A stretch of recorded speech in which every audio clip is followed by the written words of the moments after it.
आपको लगता है कि पहले मोटिवेशन आएगा, फिर आप बड़े काम करेंगे? अगर हाँ, तो आप जिंदगी भर इंतजार करते रहेंगे।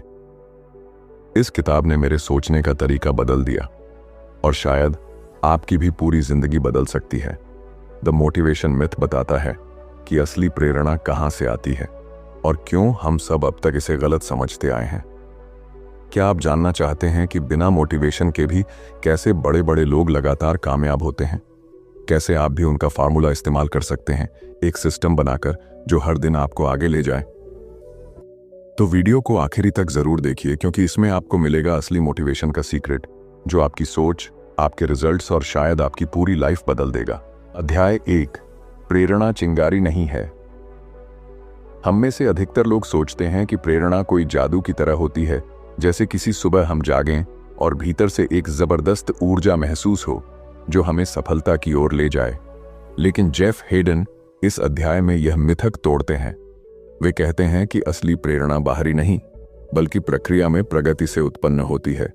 आइए इस विचार को विस्तार से समझते हैं। 1, प्रेरणा की आम गलतफहमी। जेफ कहते हैं कि लोग अक्सर सोचते हैं कि प्रेरणा से शुरुआत होती है, लेकिन वास्तव में यह पूरी तरह से उल्टा है। लोग मानते हैं कि पहले हमें प्रेरणा मिलती है, फिर हम कार्य करना शुरू करते हैं और अंत में हमें सफलता मिलती है। लेकिन वास्तविक जीवन में इसका क्रम ऐसा होता है। पहले हम एक छोटी सी आदत या कार्य को शुरू करते हैं। उस कार्य में थोड़ी सी भी प्रगति हमें आत्मसंतोष देती है।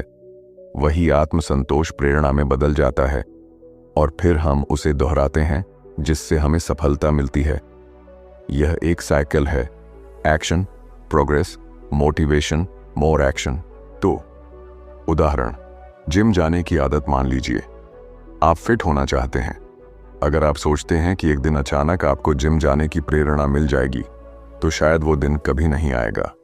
जेफ बताते हैं कि अगर आप एक हफ्ते तक लगातार सिर्फ 20 मिनट जिम जाएं, तो आपका शरीर और मन दोनों प्रगति महसूस करेंगे। आप हल्का महसूस करेंगे, आत्मसम्मान बढ़ेगा। यही छोटी छोटी सफलताएं आपको अगले दिन भी जिम ले जाएंगी। यानी प्रेरणा किसी भावना से नहीं आती, बल्कि कार्रवाई से पैदा होती है। 3, प्रेरणा के पीछे की विज्ञान और मनोविज्ञान। जेफ कहते हैं कि दिमाग डोपामाइन नामक रसायन छोड़ता है जब हम कोई लक्ष्य प्राप्त करते हैं, चाहे वह कितना ही छोटा क्यों न हो। जब आप कोई चेकलिस्ट में करते हैं, या 2 किलो वजन घटाते हैं, या किसी कार्य को पूरा करते हैं, तो आपका मस्तिष्क इनाम महसूस करता है और कहता है, फिर से करो।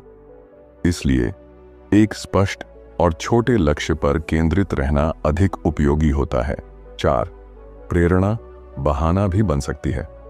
जेफ चेतावनी देते हैं कि कभी कभी प्रेरणा को हम अपने आलस्य या डर को छुपाने का बहाना बना लेते हैं। मैं प्रेरित महसूस नहीं कर रहा, इसलिए काम नहीं कर सकता। जब मूड अच्छा होगा तब शुरू करूंगा। ये सोच हमारे असफल होने का बड़ा कारण बनती है। असल में आपको कार्य शुरू करना है, चाहे मूड हो या नहीं। 5, छोटे लक्ष्यों की शक्ति।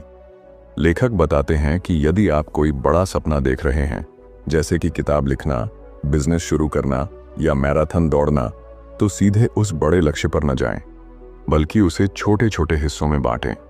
1 पेज रोज लिखें, 1 घंटा बिजनेस प्लान पर काम करें, रोज 2 किलोमीटर दौड़ें। जब आप इन छोटे लक्ष्यों को पाते हैं, तो वो सफलता के साक्ष्य बनते हैं। यही साक्ष्य प्रेरणा में बदलते हैं। 6, सफल लोग प्रेरणा से नहीं चलते। जेफ ने इस अध्याय में कई सफल लोगों के उदाहरण दिए, जैसे लेखक जो हर दिन एक निश्चित समय पर लिखते हैं, चाहे मूड हो या न हो, खिलाड़ी जो हर मौसम में ट्रेनिंग करते हैं, उद्यमी जो हर दिन अपने बिजनेस पर कार्य करते हैं। इनमें से किसी ने भी प्रेरणा का इंतजार नहीं किया। उन्होंने एक प्रक्रिया अपनाई और उस पर लगातार अमल किया। 7, प्रेरणा एक परिणाम है, कारण नहीं। यह अध्याय इस विचार के चारों ओर घूमता है। प्रेरणा वह चीज नहीं है जिससे आप शुरुआत करते हैं, यह आपकी मेहनत का इनाम है। जब आप कार्य करते हैं, तब आपको परिणाम मिलते हैं और परिणाम से खुशी मिलती है, और यही खुशी प्रेरणा में बदलती है। इसलिए आपको शुरुआत कार्य से करनी है, न कि प्रेरणा की प्रतीक्षा से। 8, एक्शन लें, भले ही छोटा हो। जेफ का मुख्य मंत्र है, कुछ करो, कुछ भी, लेकिन शुरू करो। अगर आप हर दिन थोड़ा थोड़ा भी करते हैं, 10 मिनट पढ़ना, 5 मिनट प्लान करना, 15 मिनट एक्सरसाइज करना, तो ये छोटी छोटी क्रियाएं आगे चलकर बड़ी प्रेरणा बन जाएंगी। 9, प्रेरणा की स्थिरता नहीं होती। जेफ बताते हैं कि प्रेरणा एक भावना है और भावनाएं अस्थायी होती हैं।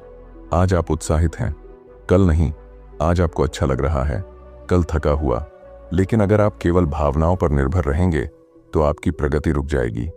इसलिए जरूरी है कि आप भावनाओं की परवाह किए बिना प्रक्रिया को जारी रखें।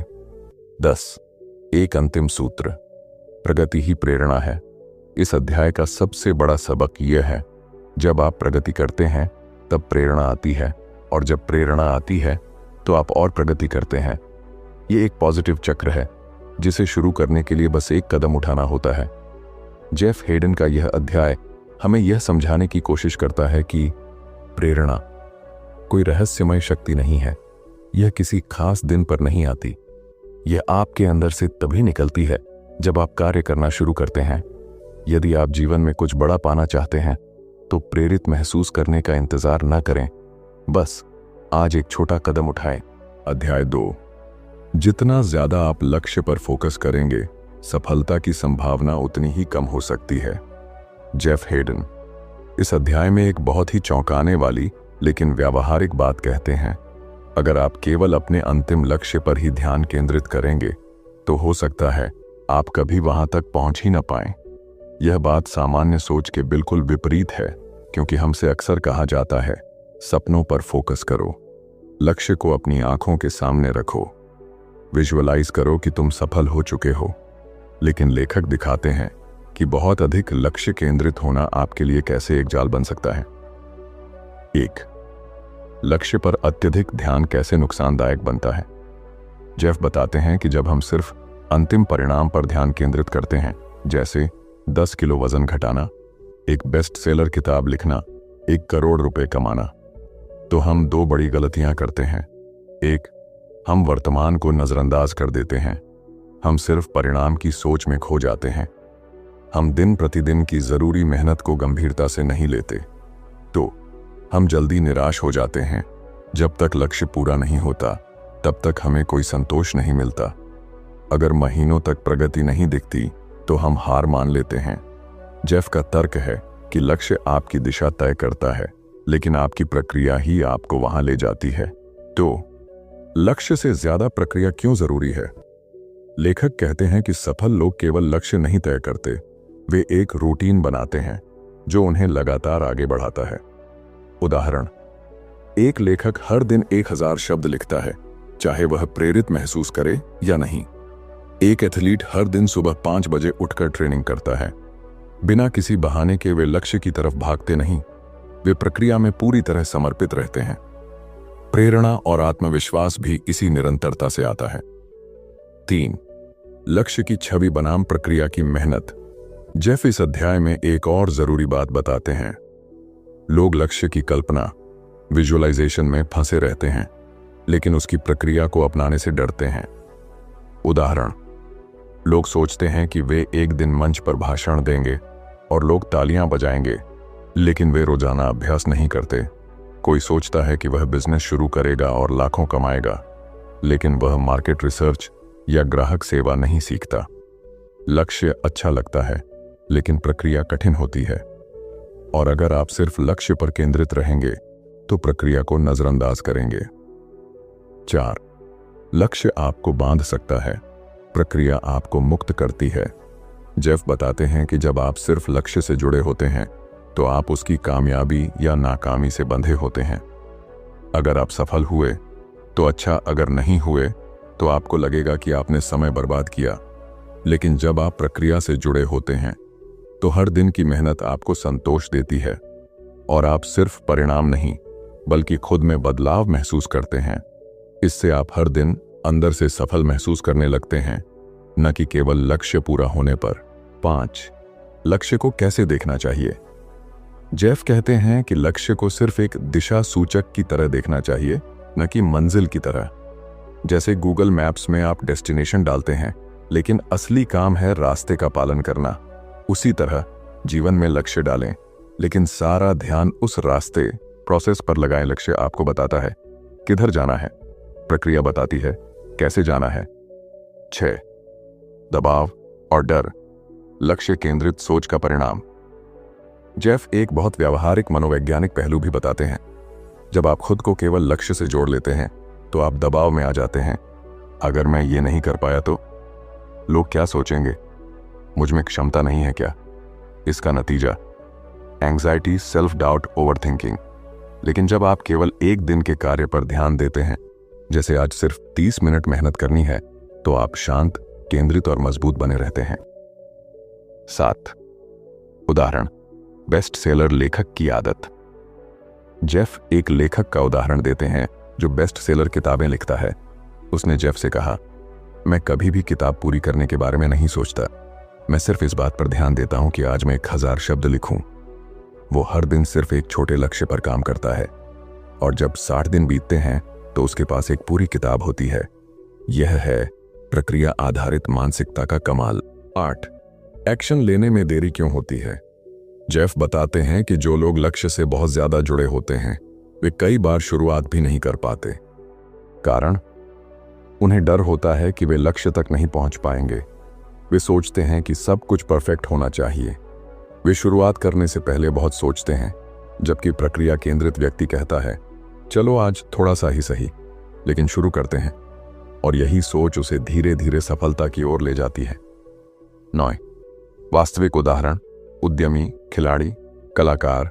जेफ बताते हैं कि सफल उद्यमी सिर्फ करोड़पति बनना नहीं सोचते, वे हर दिन ग्राहक, सिस्टम और टीम पर काम करते हैं। सफल खिलाड़ी सिर्फ गोल्ड मेडल नहीं सोचते, वे हर दिन की ट्रेनिंग को गंभीरता से लेते हैं। अच्छे कलाकार सिर्फ शो जीतना नहीं सोचते, वे हर दिन का अभ्यास करते हैं। वे जानते हैं कि लक्ष्य एक परिणाम है, लेकिन प्रक्रिया एक जीवन शैली है। 10. संतोष का सही स्रोत, परिणाम नहीं, प्रक्रिया। जेफ बताते हैं कि कई लोग सोचते हैं, जब मैं सफल हो जाऊंगा तब खुश रहूंगा, जब मेरा सपना पूरा होगा तब संतोष मिलेगा। लेकिन सच ये है कि जब आप प्रक्रिया में लगे रहते हैं तो हर दिन संतोष मिलता है। आपने प्रगति की, आपने अपना वादा निभाया, आपने हार नहीं मानी। यह आत्मसम्मान का सबसे मजबूत स्रोत है। जेफ हेडन का यह अध्याय हमें एक बेहद जरूरी सबक सिखाता है। लक्ष्य दिशा देता है, लेकिन प्रक्रिया आपको वहां पहुंचाती है। अगर आप सिर्फ लक्ष्य को देखते रहेंगे तो रास्ता खो सकते हैं। इसलिए लक्ष्य बनाएं, लेकिन उस पर अंधा विश्वास न करें। प्रक्रिया तैयार करें और उस पर लगातार अमल करें। हर दिन की जीत को पहचानें और जिएं। एक अंतिम सूत्र, don't obsess over the destination, fall in love with the journey. अध्याय 3, आपका लक्ष्य ही आपकी प्रक्रिया का चयन करता है। जेफ हेडन इस अध्याय में एक महत्वपूर्ण विचार प्रस्तुत करते हैं।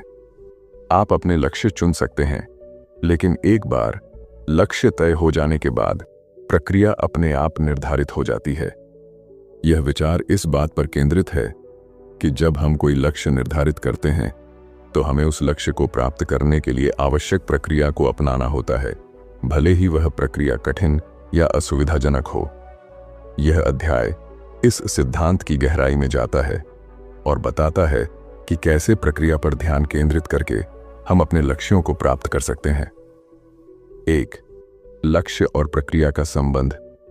जेफ हेडन बताते हैं कि लोग अक्सर सोचते हैं कि वे अपने लक्ष्य के साथ साथ उस तक पहुंचने की प्रक्रिया भी चुन सकते हैं, लेकिन वास्तविकता यह है कि आप अपने लक्ष्य चुन सकते हैं, लेकिन एक बार जब आप लक्ष्य तय कर लेते हैं तो प्रक्रिया अपने आप निर्धारित हो जाती है। उदाहरण के लिए, यदि आपका लक्ष्य वजन कम करना है तो आप मिठाई खाकर या व्यायाम किए बिना उस लक्ष्य को प्राप्त नहीं कर सकते।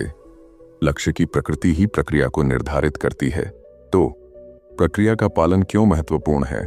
प्रक्रिया का पालन करने के कई कारण हैं। स्पष्टता, प्रक्रिया आपको यह स्पष्ट करती है कि आपको क्या करना है और कब करना है। निरंतरता, एक बार प्रक्रिया स्थापित हो जाने के बाद आप नियमित रूप से उस पर काम कर सकते हैं। प्रेरणा, जब आप प्रक्रिया का पालन करते हैं और छोटे छोटे लक्ष्यों को प्राप्त करते हैं तो यह आपको प्रेरित करता है। जेफ हेडन कहते हैं, प्रेरणा कुछ ऐसा नहीं है जो आपके पास होता है, ये कुछ ऐसा है जो आप प्राप्त करते हैं जब आप छोटे छोटे सफलताओं को महसूस करते हैं। 3. प्रक्रिया कैसे निर्धारित करें? प्रक्रिया निर्धारित करने के लिए जेफ हेडन कुछ चरण सुझाते हैं। 1. लक्ष्य निर्धारित करें, स्पष्ट और मापनीय लक्ष्य तय करें। 2. प्रक्रिया चुनें, उस लक्ष्य को प्राप्त करने के लिए आवश्यक कदमों की सूची बनाएं। 3. रूटीन बनाएं, प्रक्रिया को अपनी दिनचर्या का हिस्सा बनाएं। 4. प्रगति ट्रैक करें, अपनी प्रगति को नियमित रूप से मापें और आवश्यकतानुसार समायोजन करें। उदाहरण के लिए, यदि आपका लक्ष्य एक किताब लिखना है तो प्रक्रिया हो सकती है हर दिन 500 शब्द लिखना, सप्ताह में एक बार समीक्षा करना और महीने के अंत में अध्याय पूरा करना। 4. प्रक्रिया का पालन कैसे करें? प्रक्रिया का पालन करने के लिए अनुशासन, अपने निर्धारित रूटीन का पालन करें, चाहे मन करे या नहीं। लचीलापन, यदि कोई तरीका काम नहीं कर रहा है तो प्रक्रिया में आवश्यक बदलाव करें। धैर्य, परिणाम तुरंत नहीं मिल सकते, लेकिन निरंतर प्रयास से सफलता संभव है। जेफ हेडन कहते हैं, प्रक्रिया का पालन करना कठिन हो सकता है, लेकिन यही एकमात्र तरीका है जिससे आप अपने लक्ष्य तक पहुंच सकते हैं। 5. प्रेरणा और प्रक्रिया का संबंध। जेफ हेडन बताते हैं कि लोग अक्सर प्रेरणा की प्रतीक्षा करते हैं ताकि वे कार्य शुरू कर सकें, लेकिन वास्तविकता यह है कि प्रेरणा कार्य करने से आती है, कार्य करने के लिए प्रेरणा की आवश्यकता नहीं होती। जब आप प्रक्रिया का पालन करते हैं और छोटे छोटे लक्ष्यों को प्राप्त करते हैं तो यह आपको प्रेरित करता है और आप आगे बढ़ते रहते हैं। 6. प्रक्रिया को अपनाने के लाभ। प्रक्रिया को अपनाने से स्पष्टता, आप जानते हैं कि आपको क्या करना है। निरंतरता, आप नियमित रूप से कार्य करते हैं। प्रेरणा, छोटे छोटे लक्ष्यों की प्राप्ति से प्रेरणा मिलती है। सफलता, निरंतर प्रयास से आप अपने लक्ष्य तक पहुंचते हैं। 7. प्रक्रिया और सफलता।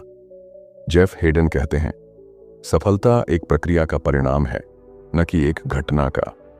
जब आप प्रक्रिया का पालन करते हैं तो आप धीरे धीरे अपने लक्ष्य की ओर बढ़ते हैं और अंततः सफलता प्राप्त करते हैं।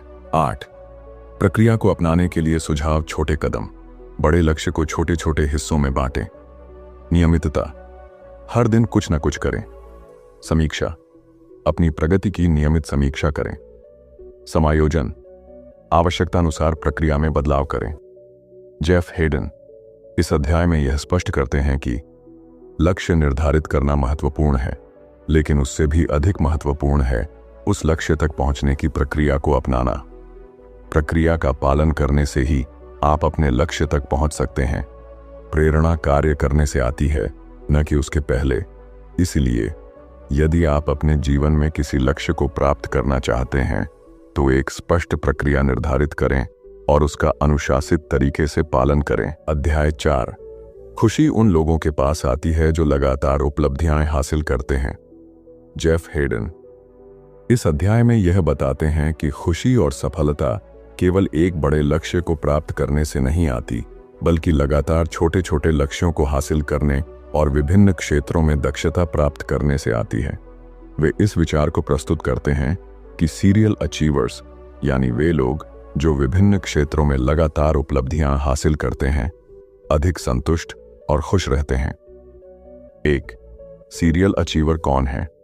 सीरियल अचीवर्स वे लोग होते हैं जो विभिन्न क्षेत्रों में दक्षता प्राप्त करते हैं, लगातार नए कौशल सीखते हैं, अपने जीवन में विविधता और संतुलन बनाए रखते हैं। जेफ हेडन स्वयं एक उदाहरण हैं। वे एक घोस्ट राइटर, लेखक, वक्ता, फोटोग्राफर और कंसल्टेंट हैं। वे बताते हैं कि विभिन्न क्षेत्रों में काम करने से उन्हें संतोष और खुशी मिलती है। तो विविधता में संतुलन कैसे बनाएं? विभिन्न क्षेत्रों में काम करने के लिए प्राथमिकता तय करें। यह जानें कि कौन से कौशल आपके लिए अधिक महत्वपूर्ण हैं। समय प्रबंधन करें। अपने समय को विभिन्न गतिविधियों में संतुलित रूप से बांटें। निरंतर सीखते रहें। नए कौशल सीखने के लिए समय निकालें। 3. मास्टर बनने की आवश्यकता नहीं है। जेफ हेडन बताते हैं कि किसी भी क्षेत्र में टॉप 0.1% में आने की आवश्यकता नहीं है। यदि आप किसी कौशल में 93% लोगों से बेहतर हैं तो आप उस क्षेत्र में सफल हो सकते हैं। इसके लिए लगातार अभ्यास करें। नियमित रूप से अभ्यास से आप किसी भी कौशल में दक्षता प्राप्त कर सकते हैं।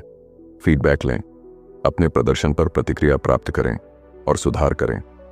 लक्ष्य निर्धारित करें, छोटे छोटे लक्ष्य तय करें और उन्हें प्राप्त करें। 4. मास्लो की आवश्यकता, पदानुक्रम और लक्ष्य निर्धारण।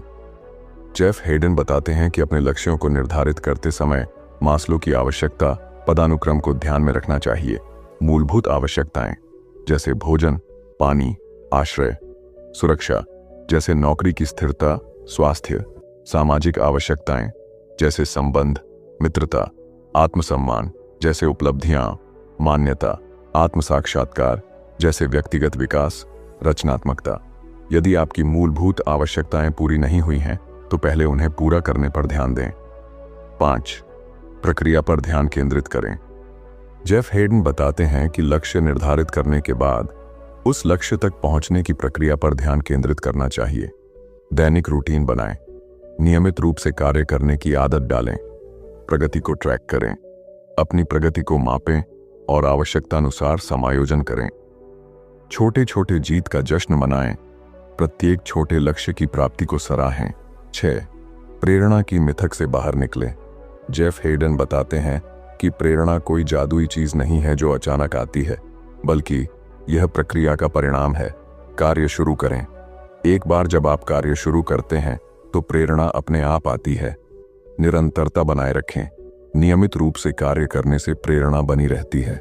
छोटे लक्ष्य तय करें, छोटे छोटे लक्ष्य तय करके उन्हें प्राप्त करें। 7. विविध कौशल सीखने के लाभ।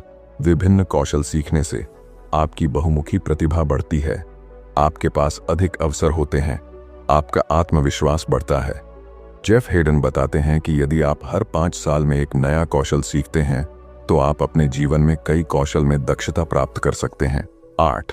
स्वयं का मूल्यांकन करें। अपने लक्ष्यों और प्रगति का नियमित मूल्यांकन करें। क्या आप संतुलन बनाए हुए हैं? क्या आप अपने लक्ष्यों की दिशा में बढ़ रहे हैं? क्या आपको अपने रूटीन में कोई बदलाव करने की आवश्यकता है? जेफ हेडन इस अध्याय में यह स्पष्ट करते हैं कि खुशी और सफलता लगातार छोटे छोटे लक्ष्यों को प्राप्त करने से आती है। विभिन्न क्षेत्रों में दक्षता प्राप्त करके आप एक सीरियल अचीवर बन सकते हैं। प्रक्रिया पर ध्यान केंद्रित करके आप अपने लक्ष्यों को प्राप्त कर सकते हैं। इसलिए यदि आप अपने जीवन में संतोष और सफलता चाहते हैं तो विभिन्न कौशल सीखें, प्रक्रिया पर ध्यान केंद्रित करें और लगातार छोटे छोटे लक्ष्यों को प्राप्त करें। अध्याय 5. अधिक करें लेकिन कम करें। जेफ हेडन इस अध्याय में एक ऐसा सिद्धांत प्रस्तुत करते हैं जो सुनने में विरोधाभासी लग सकता है। Do more but of fewer things. इसका अर्थ है कि आपको अधिक काम करना चाहिए, लेकिन केवल उन्हीं कार्यों पर जो वास्तव में आपके लक्ष्यों को पूरा करने में मदद करते हैं।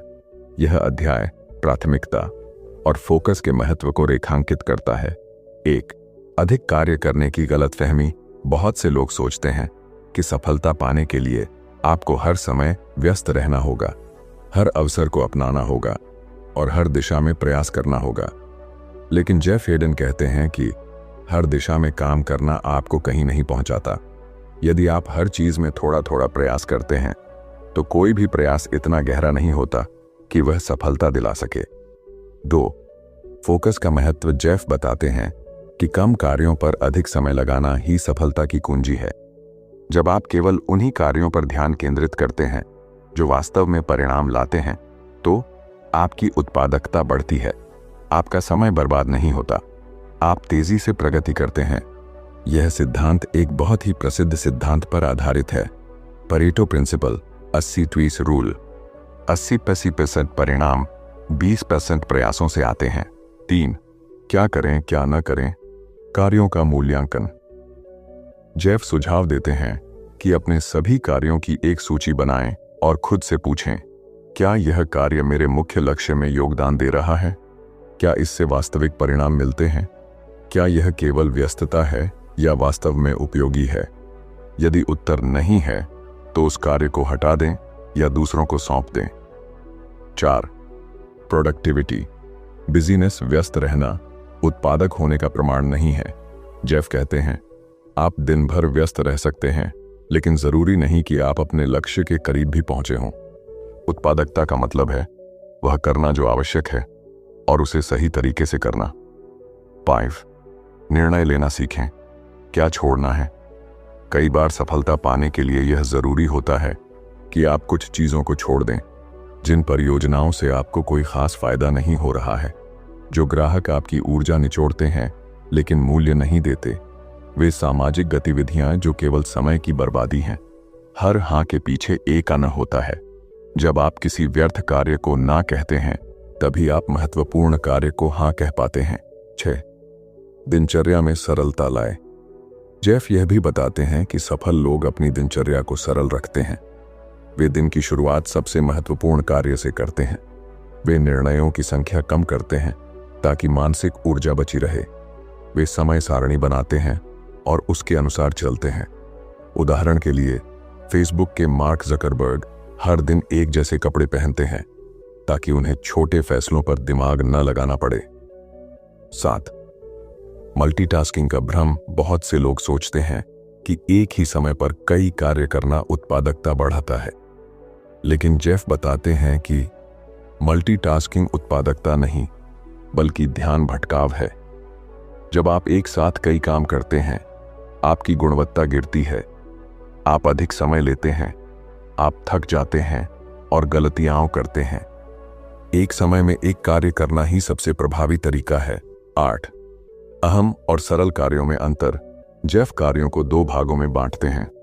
ए टास्क्स, वे कार्य जो सीधे आपके लक्ष्य से जुड़े हैं। बी टास्क्स, ऐसे कार्य जो केवल आपको व्यस्त रखते हैं लेकिन वास्तव में कोई बड़ा फर्क नहीं डालते। उदाहरण, ए टास्क क्लाइंट के लिए प्रेजेंटेशन बनाना। बी टास्क ऑफिस डेस्क सजाना या अनावश्यक ईमेल पढ़ना। 9. सिस्टम बनाएं, इच्छा शक्ति नहीं। जेफ यह मानते हैं कि केवल इच्छा शक्ति पर भरोसा करना व्यर्थ है। सफलता के लिए सिस्टम बनाएं जो हर दिन आपको कार्य करने के लिए बाध्य करें। प्रक्रिया को स्वचालित बनाएं ताकि आपको बार बार निर्णय न लेने पड़े। उदाहरण, यदि आप फिट रहना चाहते हैं तो हर दिन सुबह जिम जाने का नियम बना लें और कपड़े रात को ही तैयार कर लें। 10. कुछ नहीं करना भी रणनीति है। जेफ यह बताते हैं कि कई बार कुछ नहीं करना यानी नो एक्शन स्ट्रेटजी भी उपयोगी होती है। यदि आप थके हुए हैं, ध्यान केंद्रित नहीं कर पा रहे हैं, तो उस समय कोई निर्णय या कार्य न करना ही बेहतर होता है। कई बार कुछ न करना सबसे अच्छा निर्णय होता है। 11. यस कहने से पहले सोचें। जेफ कहते हैं कि हर अवसर को हाँ कहना जरूरी नहीं होता। हर हाँ का मूल्य है वह समय, ऊर्जा और ध्यान जो आप अन्य महत्वपूर्ण कार्यों से हटाकर उसमें लगाएंगे। इसलिए हाँ कहने से पहले पूछें, क्या यह मेरे मुख्य उद्देश्य के अनुरूप है? क्या यह मेरी प्राथमिकताओं में आता है? क्या इससे वास्तविक परिणाम मिलेंगे? 12. अपने मूल्यवान समय को बचाइए। आपका ध्यान और ऊर्जा सीमित संसाधन है। जेफ कहते हैं, हर दिन के केवल कुछ घंटे ऐसे होते हैं जब आप अपने सर्वोत्तम स्तर पर कार्य करते हैं। उन घंटों को सबसे महत्वपूर्ण कार्यों के लिए बचाकर रखें। इसका मतलब है सुबह का समय या जब भी आपकी ऊर्जा उच्चतम हो को ए टास्क्स के लिए निर्धारित करें। ईमेल, कॉल्स, सोशल मीडिया को बाद के लिए रखें। 13. विचलन से बचाव। जेफ बताते हैं कि हर बार जब आपका ध्यान भटकता है तो दोबारा ध्यान केंद्रित करने में 15 से 25 मिनट लग सकते हैं। इससे आपकी उत्पादकता और कार्य की गुणवत्ता दोनों प्रभावित होती हैं। विचलनों से बचने के उपाय: नोटिफिकेशन बंद करें, डू नॉट डिस्टर्ब मोड का उपयोग करें, सोशल मीडिया सीमित समय के लिए खोलें। 14. मिनिमलिज्म कार्य में भी लागू होता है। जैसे लोग जीवन शैली में मिनिमलिज्म अपनाते हैं, कम सामान, कम खर्च, वैसे ही कार्य में भी इसे अपनाया जा सकता है। केवल उन्हीं कार्यों पर समय लगाएं जो आवश्यक हैं। कार्यों की सूची छोटी रखें। अनावश्यक मीटिंग्स और रिपोर्टिंग से बचें। 15. निष्कर्ष: कम करें लेकिन गहराई से करें। जेफ हेडन अंत में कहते हैं कि कम कार्य चुनिए लेकिन उनमें पूर्ण समर्पण से काम करिए। हर दिशा में फैलने के बजाय एक दिशा में गहराई तक जाए। हाँ तभी कहिए जब उसका उत्तरदायित्व उठाने को तैयार हों। जब आप कम कार्यों को गहराई से करते हैं तो वही आपके सबसे बड़े परिणाम लेकर आते हैं। अब आपको पता चल गया है कि मोटिवेशन कोई जादू नहीं है, वो मेहनत का नतीजा है, सिस्टम का फल है। आज से आप भी उस सिस्टम का हिस्सा बन सकते हैं। छोटे छोटे स्टेप्स लें, रोज कुछ बेहतर करें और एक दिन आप वहीं होंगे जहां आपने कभी सिर्फ सपना देखा था, क्योंकि कंसिस्टेंसी ही असली मोटिवेशन है। अगर ये वीडियो आपको जरा सा भी वैल्यूबल लगा हो तो लाइक जरूर करें, चैनल सब्सक्राइब करें और कमेंट में बताएं कि आप अपना कौन सा डेली सिस्टम आज से शुरू करने वाले हैं। अगली वीडियो में मिलते हैं एक और माइंड शिफ्टिंग किताब के साथ।